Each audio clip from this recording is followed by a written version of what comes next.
Hello everyone and welcome to Season 5, Episode 27 of Pro Wrestling's Top 50. I'm your host Travis McNeil, and today we continue our countdown of the top 50 matches in NXT history with match number 24 on our list, which is the NXT Tag Team title match between the champions, Bobby Fish and Kyle O'Reilly, representing the Undisputed Era, against the challengers, the BroserWeights of Pete Dunne and Matt Riddle, from the NXT TakeOver Portland event held on February the 16th, 2020.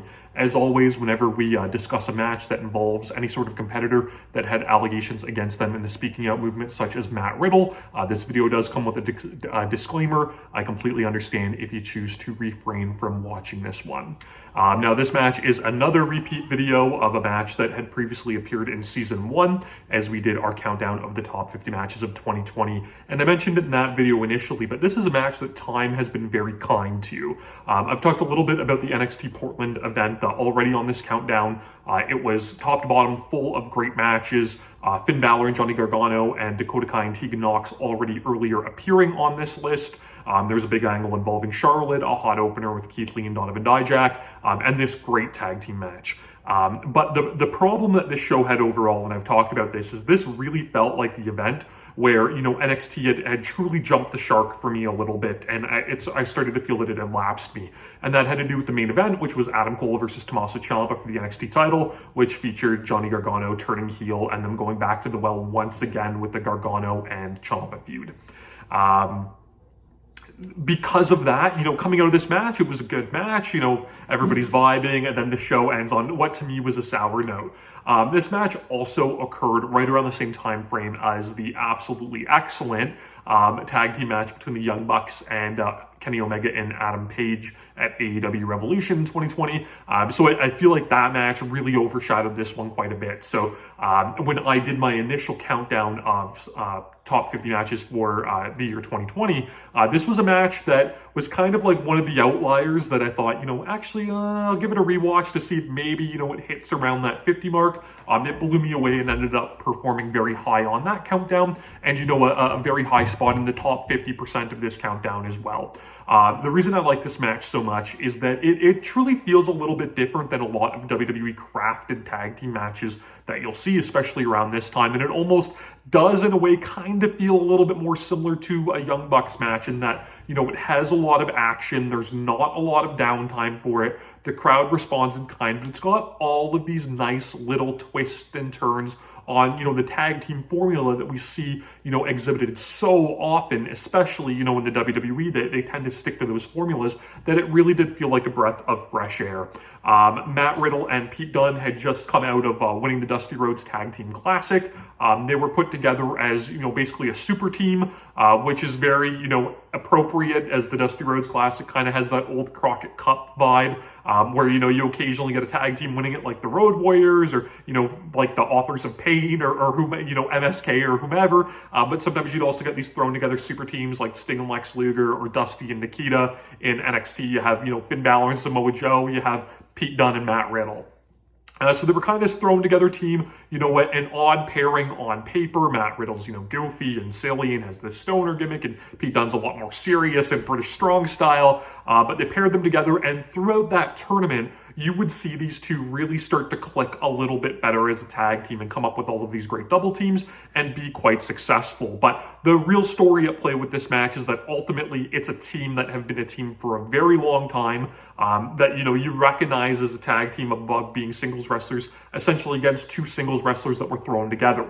There's also a little bit of an underlying story at play where Pete Dunne had been to the dance before. He made it to the finals of the Dusty Rhodes Tag Team Classic in a match that also ended up being for the NXT Tag Team titles, where he went in with Roderick Strong, who ultimately turned on him and join the Undisputed Era. So he has to have that in the back of his mind a little bit. You know, is the same thing going to happen to me? Is Matt Riddle going to turn on me? And I think, you know, at the time, I definitely didn't expect, you know, Riddle and Dunne to ultimately win this match and win the NXT Tag Team titles. I figured it would end up being, you know, Dunne turning on Riddle and a feud between these two. Unfortunately, this is a tag team that, you know, ended up really working well together that we never really got to see fully utilized as the pandemic hit.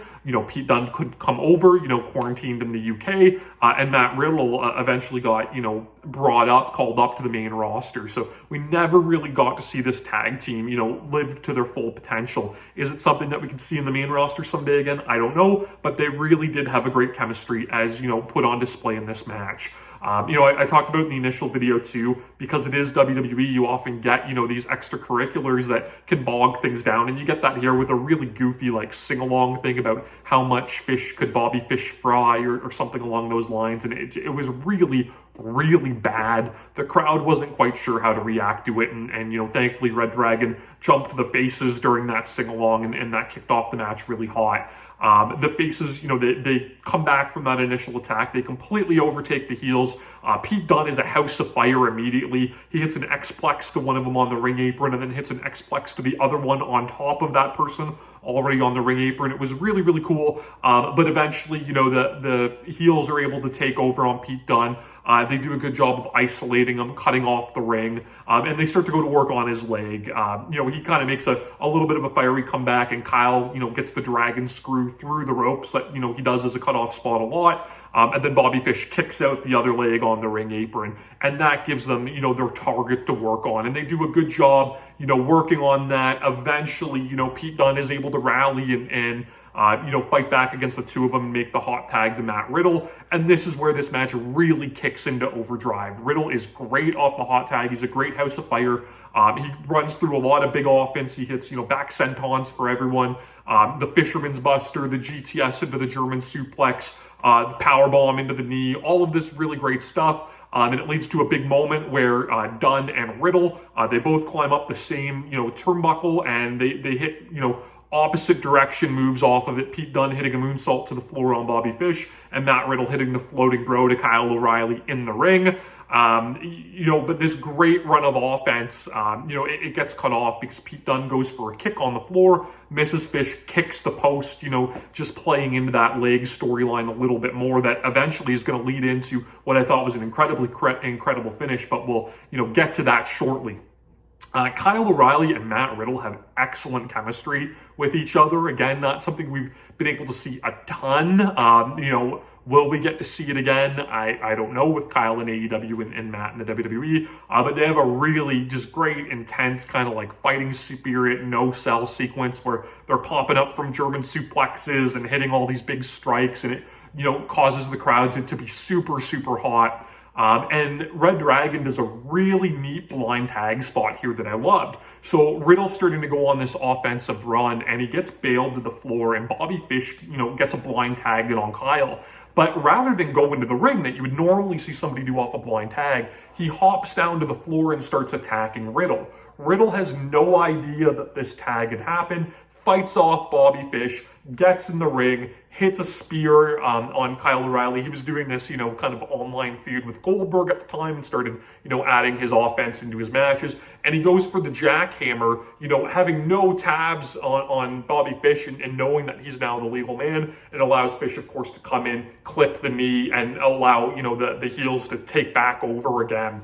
From there, we get just a really, really cool near fall that they do this great combo move where O'Reilly will have or one of them has one of the guys in a wheelbarrow, the other one will hit a DDT and then basically do an up kick to launch the guy who's in the wheelbarrow into a German suplex. They get a really good near fall for that with 2 on Riddle.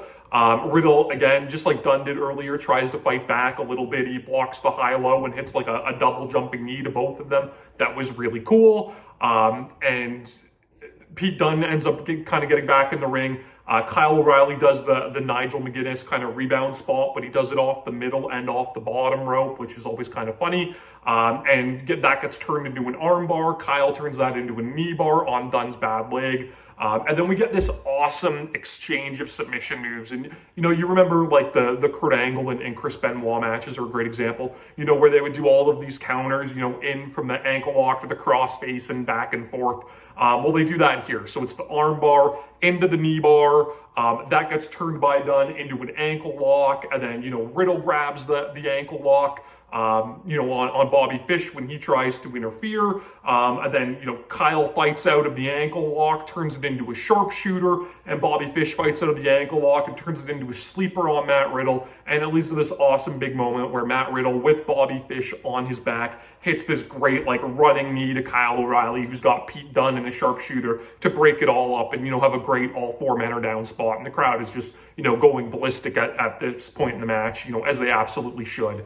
Another big run of big moves. A Doomsday Device gets blocked. Bobby Fish hits an Avalanche Exploder. Kyle O'Reilly goes to work on Riddle's knee at this point. He gets the knee drop off the top onto it, locks in that kind of trailer hitch style knee bar. Pete Dunne breaks Bobby Fish's fingers and breaks his fingers to prevent it, stomps off the top rope on Kyle O'Reilly's hand. They just do this great strike exchange this time, O'Reilly and Dunne, and Kyle's, focus kind of kicking, all of his strikes are focused on Dunne's leg, kicking out the leg. They do a miscommunication spot where Dunne runs into Matt Riddle and knocks him off the apron, kind of planting the seeds of, okay, these singles guys are starting to have this miscommunication. Are they going to fall apart? Is there going to be a turn? What's gonna happen here? We get another finger break spot on Bobby Fish as he's reaching for a tag. Riddle breaks his fingers, which was really cool. We get another miscommunication where Riddle comes in and spears Pete Dunne, and that leads to chasing the Dragon, the brainbuster with the kick to the head on Pete Dunne for a really, really hot near fall. Again, you kind of thought that might be the finish with the miscommunication.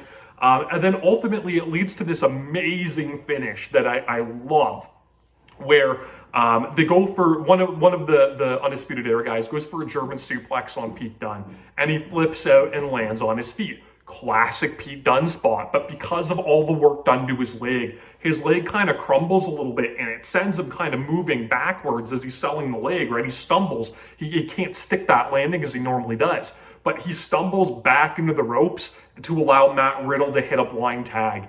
And I love this so much because Red Dragon utilized the blind tag earlier in the match. The story here, is the singles guys that can't quite gel as a tag team as much as the tag team can.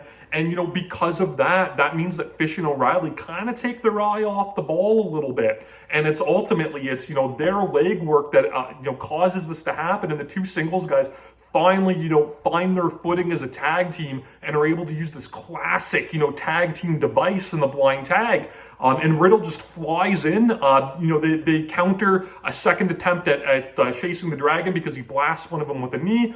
They hit an X-Plex into a powerbomb, and then a combination GTS Enziguri on Bobby Fish. It's enough for the 3 count. New NXT Tag Team Champions. Surprised me. Seems like it surprised the crowd. Big reaction for it. And like I said, just this really clever finish that put this bow on this great action-packed match. It's like I said, it's a little bit of a shame that we couldn't see where these guys could go from there, because there was a lot of potential and a lot of meat on the bones for that tag team. This match is so much fun, though. You can watch it, of course, on Peacock. If you're outside of the US, you can watch it on the WWE Network. You can subscribe to my channel here on YouTube so that you never miss a video. Follow me on Instagram and Twitter at Wrestling50. And please join me again tomorrow as we continue to count down Pro Wrestling's Top 50.